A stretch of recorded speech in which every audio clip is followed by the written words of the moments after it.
Hello friends, आप सभी लोगों का स्वागत है आपके अपने परिवार यूट्यूब चैनल फ्रेशर क्लासेस में। तो फ्रेंड्स, आज जो है इंग्लिश का mock test number, practice set number सारे कंप्लीट हो गए प्रीवियस ईयर 2023 के इंग्लिश के। तो आपका कुछ एक्स्ट्रा क्वेश्चन मैं मॉक टेस्ट के द्वारा करवा रहा हूँ कि आपका प्रैक्टिस जो है बहुत अच्छा हो जाए। तो आपका जो लेवल रहता है इसी तरह रहता है जिस तरह के आपका मॉक टेस्ट का मैं करवा रहा हूँ, ठीक है। तो आप अपनी तैयारी को और अच्छा कर सके इसलिए मॉक टेस्ट को भी करना ज़रूरी है, एक्स्ट्रा क्वेश्चन को लगाना ज़रूरी है। तो आइए वीडियो स्टार्ट करते हैं। पहला क्वेश्चन क्या बोल रहा है उसको पढ़कर समझते हैं।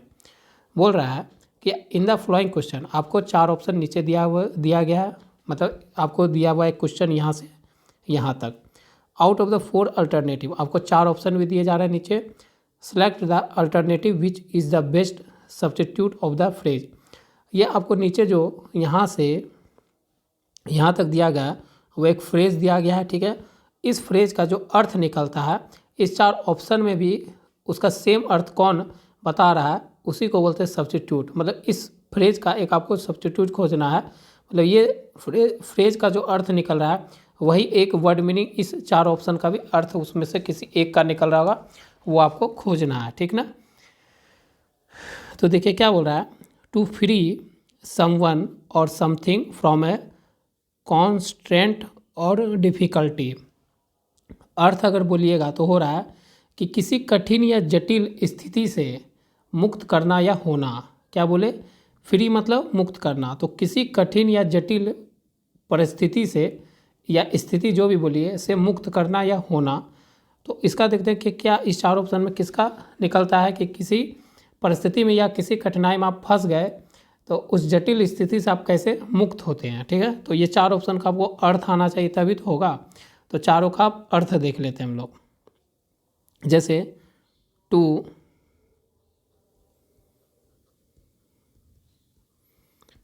एक्सटर्मिनेट का मतलब क्या होता है, इसका मतलब होता है पूर्णता संहार करना, पूर्णता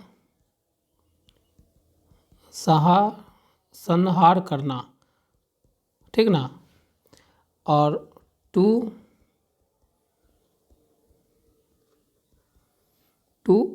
एक्सपुरगेट का मतलब क्या होता है, पुरगेट का मतलब होता है पूर्णता रूप से साफ करना, पूर्ण रूप से साफ करना, ठीक है। टू एक्सट्रीकेट का मतलब क्या होता है, टू एक्सट्रीकेट का मतलब होता है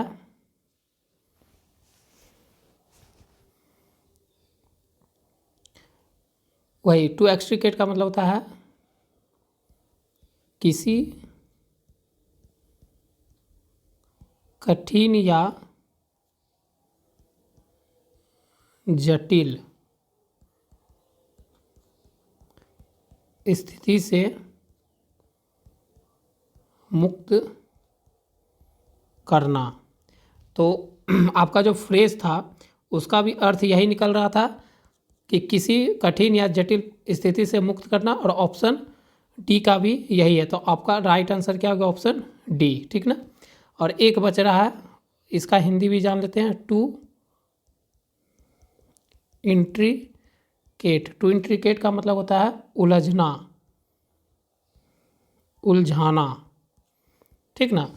तो फ्रेज का अर्थ निकला ऑप्शन डी से, तो ऑप्शन डी आपका राइट आंसर हो गया। आगे बढ़ते हैं।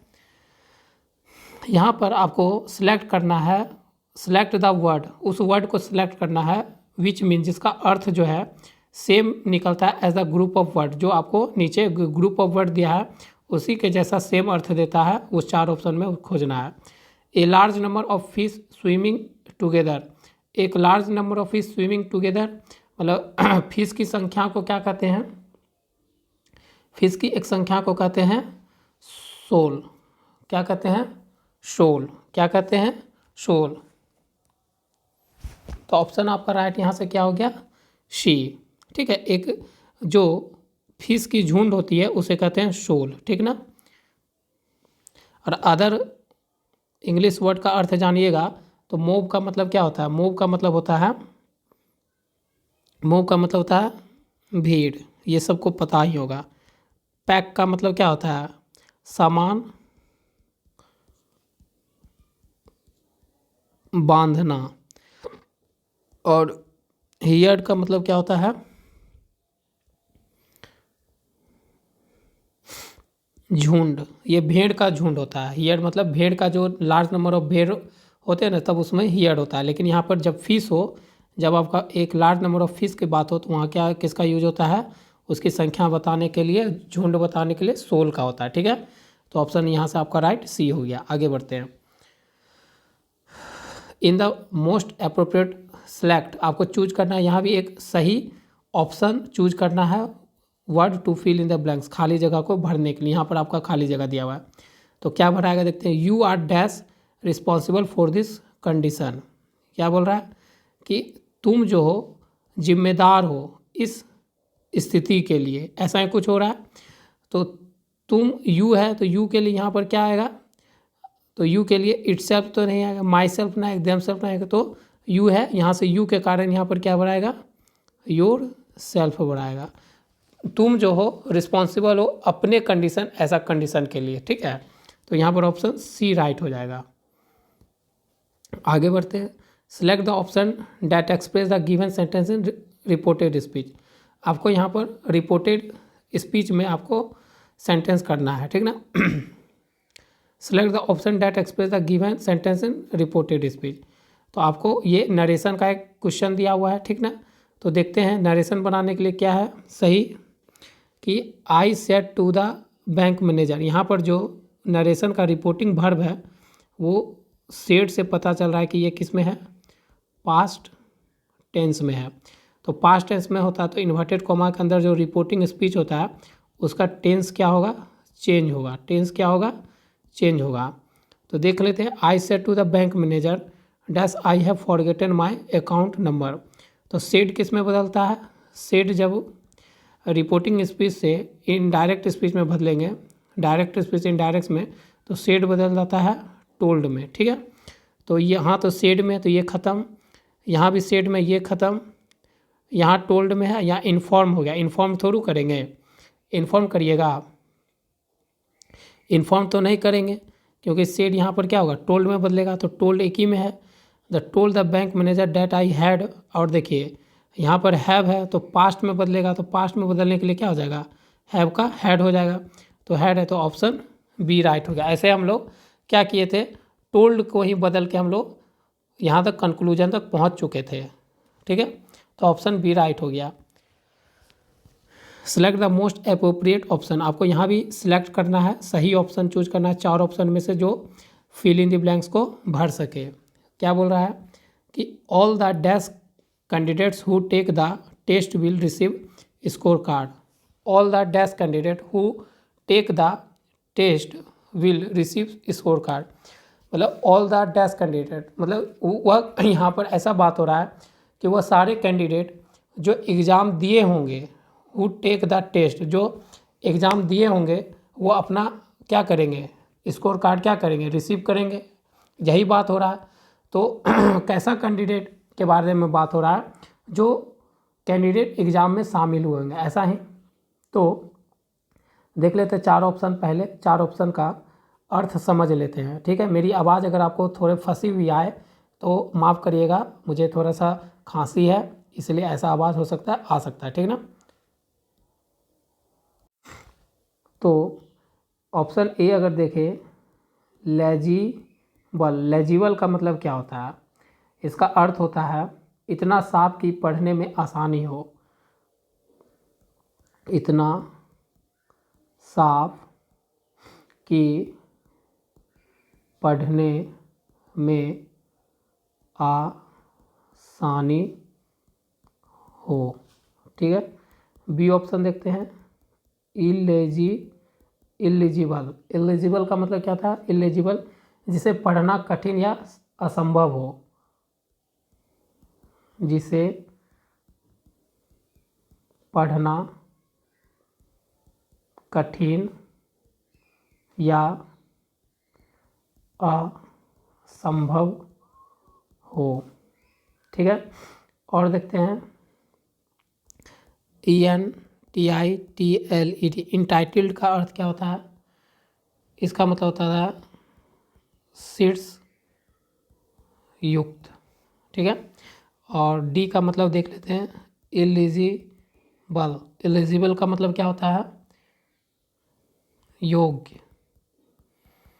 तो यहाँ पर ऑप्शन आपका क्या लगेगा? चारों हिंदी समझ गए तो all the dash candidate, all the इतना साफ कि पढ़ने में आसान नहीं हो, नहीं जिसे पढ़ना कठिन या समझ, नहीं शीर्ष युक्त, नहीं योग्य। यहाँ पर सबसे अच्छा क्या लग रहा है? योग। तो ऑल द एलिजिबल कैंडिडेट मतलब सभी योग्य candidate who take the test will receive score card. तो यहाँ पर सही ऑप्शन क्या हो गया? एलिजिबल। तो ऑप्शन डी राइट हो गया, ठीक है। आगे बढ़ते हैं। यहाँ पर आपको एक ईडियम्स दिया हुआ है, वो ईडियम्स का 4 ऑप्शन दिए गए। देखते हैं कि ईडियम्स का जो अर्थ निकलता है वो 4 ऑप्शन का भी अर्थ निकलना चाहिए। कहने का मतलब provide a blueprint. Provide a blueprint का मतलब क्या है? लिखित। तो देखते हैं, submit a printed application for a blue collar job, नहीं। गिव ए डिटेल प्लान और स्कीम, हाँ सही है। हैव अ बिल्डिंग प्लान, नहीं। प्रपोज, नहीं। तो ऑप्शन क्या है? प्रोवाइड ए ब्लूप्रिंट का मतलब होता है गिव ए डिटेल प्लान और स्कीम, मतलब आपको एक प्लान देना है डिटेल्ड में, ठीक है। तो ऑप्शन बी राइट हो गया। आगे बढ़ते हैं। यहाँ पर आपको सेलेक्ट करना है correct passive form of the given sentence, मतलब जो आपको सेंटेंस नीचे दिया हुआ है उसका आपको सही पैसिव फॉर्म खोजना है, ठीक है। जैसे, और हम जानते हैं जब भी आप वॉइस बनाओ तो याद रखना कि इसमें नो टेंस चेंज। जब हम एक्टिव से पैसिव या पैसिव वॉइस से एक्टिव वॉइस बनाते हैं तो इसमें बस बात यही याद रखिए कि टेंस का कोई भी चेंज इसमें नहीं होता है, ठीक ना। तो देखिए, स्पेशल बसेस, इसमें हम क्या करते हैं? टेंस खोजते हैं। स्पेशल बसेस व्हील, व्हील है यहाँ पर, इसका मतलब व्हील क्या है? यहाँ पर फ्यूचर टेंस बता रहा है। Will ferry student to their college, इसका मतलब व्हील है तो फ्यूचर टेंस बता रहा है। तो यहाँ पर आर तो होगा नहीं क्योंकि मैंने बोला टेंस चेंज होता नहीं है। आर होगा नहीं, हैड होगा नहीं, एक ही में व्हील देख रहा है तो ऑप्शन डी राइट हो गया, ठीक है। देखिए कितना आसानी से काम हो गया कि हमको याद रखना है कि वॉइस में टेंस का चेंज नहीं होता है, चाहे एक्टिव से पैसिव जाइए, पैसिव से एक्टिव से जाइए। तो विल जब फ्यूचर बता रहा है तो एक्टिव वॉइस हमारा, एक्टिव वॉइस जब हमारा फ्यूचर टेंस में है तो पैसिव वॉइस भी हमारा किस में होगा? फ्यूचर टेंस में, एकदम सेम फ्यूचर टेंस में होगा। तो आर तो हमारा प्रेजेंट बताता है, आर हमारा प्रेजेंट बताता है, हैड हमारा पास्ट बताता है, तो विल ही तो एक फ्यूचर वाला दिख रहा है। तो यहाँ ऑप्शन डी राइट हो गया। ये हुआ सही तरीका एग्जाम में नरेशन और वॉइस को आराम से टैकल करने का, ठीक है। आगे बढ़ते हैं। Which of this is not a punctuation mark. ध्यान दीजिएगा, आपको पूछा नहीं इसमें से कौन एक पंचुएशन मार्क्स नहीं है। तो फुल स्टॉप है, कॉलन भी है, कॉमा भी है, लेकिन हैशटैग आपका पंचुएशन मार्क्स नहीं होता है। तो this is not a punctuation mark, ठीक ना। ये आपका पंचुएशन मार्क्स नहीं है, तो राइट आंसर क्या हो गया? डी। आगे बढ़िए। आपको यहाँ पर भी एक सही ऑप्शन को सेलेक्ट करना है खाली जगह को भरने के लिए। Too much of television watching can dash the thinking process of a children. मतलब क्या बोल रहा है? ज़्यादा, मतलब बहुतायत में टीवी देखना हो सकता है, टीवी देखना द थिंकिंग प्रोसेस ऑफ, मतलब चिल्ड्रन का, एक बच्चे का जो है सोचने का जो प्रोसेस होता है, सोचने का जो तरीका होता है उस पर डैश कर सकता है। क्या कर सकता है? हॉरिफाई, डरा सकता है, नहीं। हैम्पर, हैम्पर मतलब क्या होता है? हमको अर्थ थोड़ा जानना होगा। हैम्पर का मतलब होता है HAMPER। हैम्पर का मतलब होता है अवरुद्ध करना। क्या होता है? अवरुद्ध करना। तो आपका ज़्यादा टीवी देखना एक बच्चे का थिंकिंग प्रोसेस जो है उसको क्या करता है? अवरुद्ध कर सकता है। मतलब अवरुद्ध मतलब वही कुछ नुकसान कर सकता है। तो ऑप्शन यहाँ पर ए राइट हो गया। अदर ऑप्शन का हिंदी अर्थ समझ लेते हैं तो और अच्छा क्लियर हो जाएगा हमारा ये क्वेश्चन। तो इंटरोगेट का मतलब तो पूछताछ होता है, यही ना। तो ऐसा थोड़ी होगा कि ज़्यादा टीवी देखने से आपका पूछताछ करने का अथी बढ़ जाएगा, ऐसा कुछ नहीं है। और देखते हैं इंस्टिगेट का मतलब क्या होता है? भड़काना। ज़्यादा टीवी देखने से बच्चे को में क्या थिंकिंग प्रोसेस का भड़काव हो सकता है? नहीं।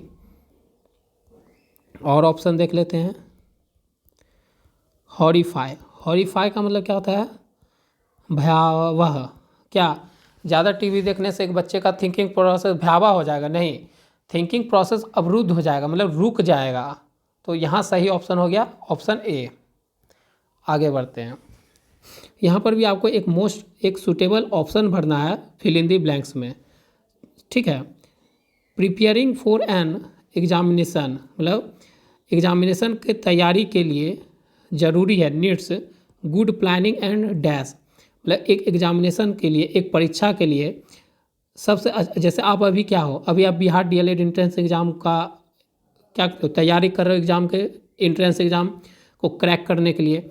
तो उसके लिए नीड्स मतलब क्या होता है? ज़रूरत। तो उसके लिए सबसे ज़्यादा ज़रूरी क्या है? एक गुड प्लानिंग अच्छा होना चाहिए कि हमको क्या पढ़ना है, कैसे पढ़ना है, ठीक है। गुड प्लानिंग एंड डैश, उसके साथ और क्या लगना चाहिए? तो ये मैं होमवर्क देता हूँ, अभी जितने भी बच्चे तैयारी कर रहे हैं उनका ये जवाब देना है, ठीक ना। ये आप ही लोग के लिए एकदम सेम क्वेश्चन है। तो देखते हैं कि कितने बच्चे इसको आंसर को कमेंट कर सकते हैं कि एक अच्छी तैयारी के लिए, एग्ज़ाम की तैयारी के लिए एक अच्छा प्लानिंग तो करना चाहिए और उसके साथ साथ क्या करना चाहिए। तो इस 4 ऑप्शन में देखते हैं कि वो क्या भर के हमको बताते हैं, ठीक है। तो ये आप लोग हमको होमवर्क में, आपका होमवर्क है, इसका आंसर आप कमेंट बॉक्स में आंसर करिएगा। ज़्यादा से ज़्यादा अच्छा कमेंट करिएगा, तब हम समझ जाएंगे कि आप लोग तैयारी अच्छे से कर रहे हैं। आगे बढ़ते हैं। Select the most appropriate option, आपको यहाँ भी सही ऑप्शन चूज करना है खाली जगह को भरने के लिए। Unemployment has been the most dash result of recession, यही हो रहा है ना। क्या बोल रहा है? रेसिसेशन मतलब बेरोजगारी। अनएम्प्लॉयमेंट का मतलब क्या? बेरोजगारी। रेसिसेशन मतलब मंदी का सबसे डैश परिणाम रही है, यही है ना। जो बेरोजगारी है, मंदी का सबसे डैश परिणाम रही है। रिजल्ट मतलब परिणाम रही है। तो किसका परिणाम रही है? स्पष्ट परिणाम रही, सबसे स्पष्ट परिणाम रही है। मतलब रेसिसेशन का मतलब होता है मंदी का सबसे जो एक स्पष्ट परिणाम है वो क्या रहा है? बेरोजगारी। तो यहाँ पर स्पष्ट भराएगा, स्पष्ट के अर्थ में आ रहा है। तो ऑप्शन अगर सारे ऑप्शन का अर्थ जान ले तो हम भर सकते हैं। जैसे पब्लिक का मतलब क्या हो गया? पब्लिक मतलब पब्लिक ही हो गया, ठीक ना। तो ये तो नहीं लग रहा है, ऑप्शन ये नहीं होगा। ओबीवियस का मतलब क्या हो गया? स्पष्ट। ओबीवियस का मतलब स्पष्ट, तो यही हो रहा है। तो ऑप्शन सी क्या हो गया आपका? राइट हो गया, ठीक है। और इसका जान लेते हैं। इमिनेंट का मतलब क्या होता है? प्रख्यात। तो बेरोजगारी मंदी का क्या रहा? प्रख्यात रहा है कारण, नहीं। और एवक वर्ड का मतलब क्या होता है? अजीब, ठीक ना। एवक वर्ड मतलब अजीब। तो सही अर्थ हमारा क्या है कि जो हमारा बेरोजगारी है, रिसेसेशन मतलब मंदी का सबसे स्पष्ट मतलब सबसे स्पष्ट क्या रहा है? परिणाम रहा है। तो ओबीवियस हो जाएगा ऑप्शन सी राइट। आगे बढ़ते हैं। फिल इन द ब्लैंक्स यहाँ भी आपको है और सूटेबल अर्थ 4 ऑप्शन में चूज करके यहाँ पर आपको ऑप्शन फिल करना है, यही बोल रहा है। तो C dash her breath surprise by the suddenness of the question, क्या कहा? वह जो है डैश हर ब्रेथ, वह जो है क्या किए? सी हर ब्रेथ मतलब वो जोर जोर से सांस लेने लगी। Surprise by the suddenness of the question मतलब अचानक से सरप्राइज मतलब अचानक से, सडननेस का मतलब कि अचानक, मतलब क्वेश्चन का एक अचानक उसके पास मतलब कोई पूछ लिया मान लीजिए, तो एक क्वेश्चन अचानक से आ जाने के कारण वो सरप्राइज्ड हो गई और उसके कारण उसका क्या हुआ, सांस थोड़ा क्या हो गई, ज़ोर ज़ोर से लेने लगेगी। होता है ना कि हम लोग कोई चीज़ क्लास में है मान लीजिए और हमारा ध्यान क्या है, थोड़ा सा क्लास में से नहीं है, क्लास में मेरा हम लोग हैं मान लीजिए, क्लास ले रहे हैं, टीचर हैं, टीचर कुछ पढ़ा रहे हैं और हम लोग क्लास में नहीं है, हमारा मन क्लास में नहीं, हम दूसरी बात सोच रहे हैं, घर की बात सोच रहे हैं, कहीं और की बात सोच रहे हैं और टीचर हम लोग को पकड़ लिए, ठीक है, और वो डायरेक्ट आपका नाम लेके उठा दिए या आपको उठा दिए कि बताओ इस क्वेश्चन का जवाब क्या है जो बोर्ड पर लिखा हुआ है।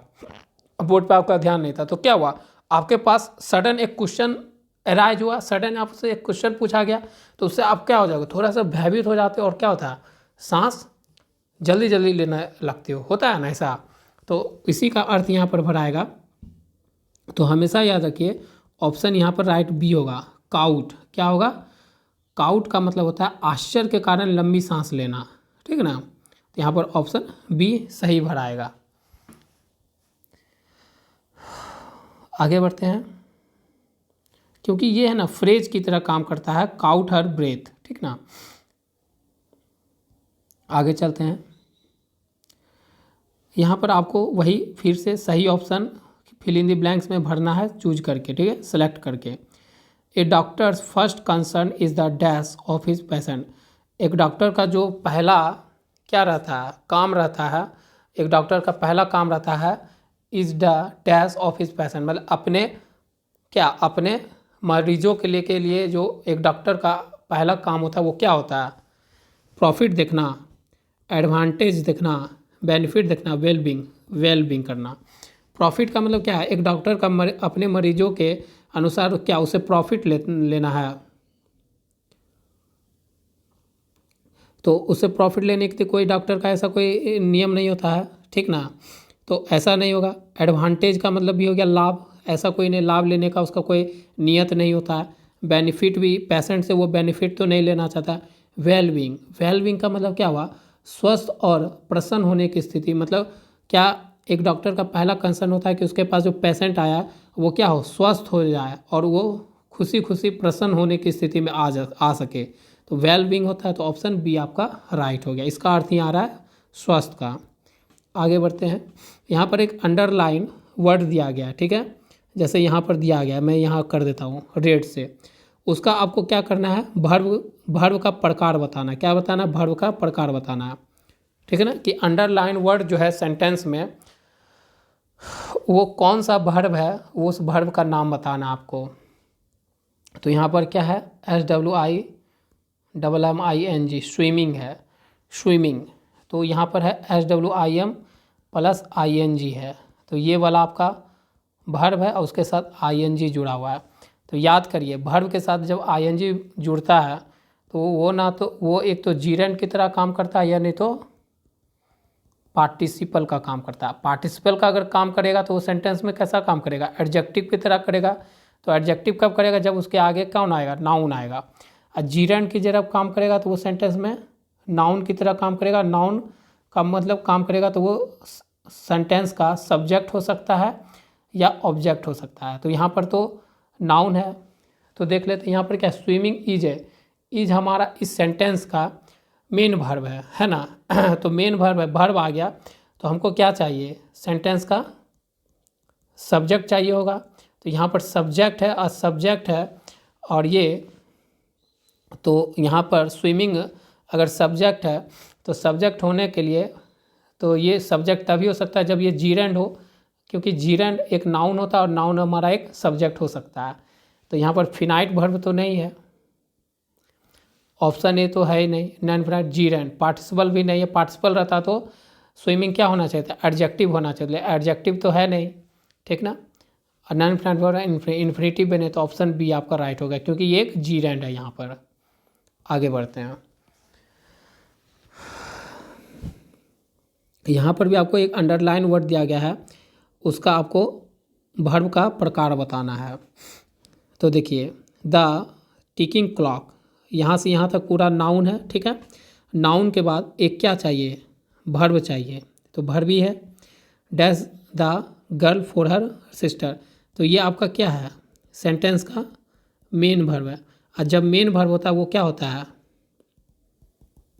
फिनाइट वर्ब कहलाता है। तो नॉन इन्फिनाइट तो है ही नहीं, नॉन इन्फिनाइट है ही नहीं, नॉन इन्फिनाइट नहीं है, तो ये क्या है, फिनाइट वर्ब है। तो ऑप्शन ए राइट हो गया। आगे बढ़िए, यहाँ पर आपको खाली जगह में फिल इन द ब्लैंक्स में आपको फ्यूचर परफेक्ट कंटिन्यूअस टेंस का फॉर्मेट खोज के भरना है from of the verb given in the bracket. जो आपको यहाँ ब्रैकेट में जो है ना, जो वर्ड दिया गया है, जो वर्ब दिया गया है, ये आपको एक वर्ब दिया गया वेट, ठीक है, उसको आपको बदलना है किसमें, फ्यूचर, इसको आपको फ्यूचर परफेक्ट कंटिन्यूअस टेंस में फिल करके भरना है। तो यहाँ पर क्या होगा, वी के साथ हैव थ्रू आता है, फ्यूचर टेंस में हैव आता है नहीं, कौन आता है, सेल आता है। सेल किसको रिप्रेजेंट करता है, फ्यूचर को। अब वी के सेल आ सकता है, तो सेल हैव बीन वेटिंग। तो आपका ऑप्शन ए राइट हो गया, ठीक है। आगे बढ़िए, fill up the blanks with the correct option. आपको खाली जगह भरना है सही ऑप्शन के साथ। A bunch of flowers dash nice. A bunch of flowers मतलब एक फ्लावर का गुच्छा दिखने में क्या लग रहा है, अच्छा लग रहा है, नाइस मतलब अच्छा लग रहा है। तो क्या होगा यहाँ पर बोलिए, ए बंच ऑफ फ्लावर किसको रिप्रेजेंट करता है, ये ए बंच ऑफ फ्लावर जो है ना, ये पूरा ए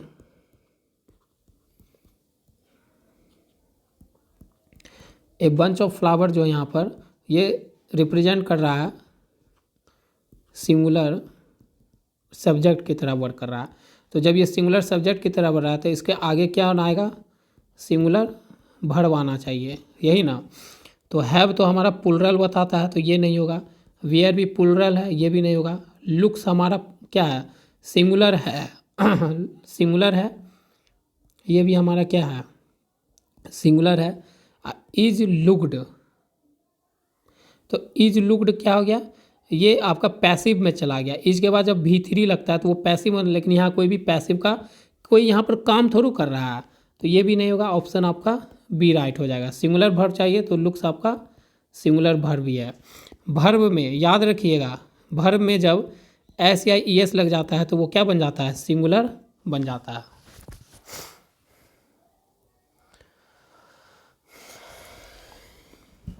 आगे बढ़ते हैं, यहाँ पर आपको डायरेक्ट स्पीच को इनडायरेक्ट स्पीच में बदलना है। नरेशन आ गया, ठीक ना। जैसे ही सेड से पता चला कि हमारा रिपोर्टिंग वर्ब किस में है, रिपोर्टिंग वर्ब जो है हमारा पास्ट में है। तो आगे इसका मतलब जो इन्वर्टेड कॉमा के अंदर है उसका टेंस क्या होगा, चेंज होगा। तो हैव किस में बदल जाएगा, हैड में बदल जाएगा। तो हैज़ नहीं, वाज नहीं, इज नहीं, तो हैड में। तो हैड आपका, क्योंकि हैव किस में बदलेगा, हैड में बदलेगा, क्योंकि आपका जो यहाँ पर सेड है वो रिपोर्टिंग वर्ब है, और रिपोर्टिंग वर्ब किस में है, पास्ट टेंस में है, इसलिए हैव किस में बदलेगा, हैड में बदलेगा। तो हैड एक ही ऑप्शन में था, तो ऑप्शन डी राइट। आगे आपको करेक्ट ऑप्शन के साथ आपको फिल इन द ब्लैंक्स को भरना होगा। The aeroplane is flying dash the cloud. In नहीं, ऑन नहीं, एन नहीं, एभव होगा। यहाँ पर क्या होगा, जो एरोप्लेन है क्लाउड के ऊपर उड़ रहा है, ठीक ना, एभव, ऑप्शन ए। अब ये लास्ट क्वेश्चन है, इसमें पैसिव वॉइस आपको खोजना है, ठीक ना। आपको ये एक्टिव वॉइस यहाँ पर दिया हुआ है, तो पहला काम क्या करिए, इसका टेंस खोजिए, एक्टिव वॉइस का टेंस खोजिए। और वॉइस में हमेशा याद रखिए, नो टेंस चेंज, टेंस का कोई भी चेंज नहीं होता है। तो पहले एक्टिव वॉइस का टेंस खोजिए।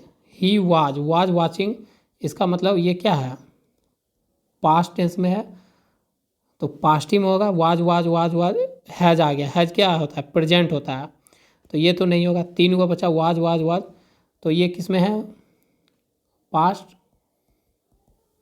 कंटिन्यूअस टेंस में है। तो इसका जब हम पैसिव बनाएंगे ना, तो इसका जो ये टेंस जो होगा इसका पैसिव टेंस का, ये भी क्या होगा, same as a past continuous tense में होगा। लेकिन थोड़ा सा स्ट्रक्चर में क्या होगा बदलाव, कि was, were plus being plus V3 आ जाएगा। तो वाज है, वाज्ड है, आना चाहिए क्या, बिंग के बाद V3। बिंग नहीं लगा हुआ है, ख़त्म। वाज, बिंग नहीं लगा, ख़त्म। वाज बिंग V3 यहाँ पर है, ऑप्शन सी राइट। तो इस तरह से आपके मैंने 20 आउट ऑफ 20 क्वेश्चन मैंने इस तरह से आपके कंप्लीट करवा दिया, ठीक ना। तो आप लोग तैयारी मन से करते रहिए। गवर्नमेंट कॉलेज लेकर मन में मोटिवेट होने का एक ही तरीका है, गवर्नमेंट कॉलेज आपको पाना है, जिससे आपको फ़ी बहुत कम लगेगा और आपका 2 साल का कोर्स कम पैसे में हो जाएगा, ठीक ना। और स्टेट में लेना है, जिससे कि आप क्या करें, हॉस्टल फ़ी से भी बच सके, ठीक ना। तो अपने स्टेट में लेना है, अपने घर के बगल में लेना है कॉलेज में। तो तैयारी जम के करिए, ठीक ना। तो अभी आपके पास बहुत दिन है। तो और आपके इस चैनल पर सारे सब्जेक्ट के तैयारी करवाया जा रहा है, डिटेल वाइज प्रैक्टिस सेट, ठीक ना। तो आपका अभी रीजनिंग कंप्लीट है, साइंस अधिक से अधिक ज़्यादा कंप्लीट हो गया है, जो आपके लिए सफिशिएंट है। लेकिन मैं कोशिश करूँगा कि मैं उसको भी आगे कुछ ना कुछ उसमें भी और मॉक टेस्ट आपको करवा दूँ, ठीक ना। और इंग्लिश का मैंने आज एक मॉक टेस्ट और करवा दिया, ठीक है। तो सारे सब्जेक्ट का यहाँ पर प्रैक्टिस सेट करवाया जाएगा, क्योंकि प्रैक्टिस सेट सबसे अच्छा है तैयारी सही तरीके से करने का, ठीक ना। मिलते हैं आपसे नेक्स्ट वीडियो में। और नए हैं चैनल पर तो चैनल को सब्सक्राइब कर लेना, नोटिफिकेशन बेल आइकन प्रेस कर लेना, ठीक ना। और वीडियो देखिए, पढ़ते रहिए, तैयारी करते रहिए।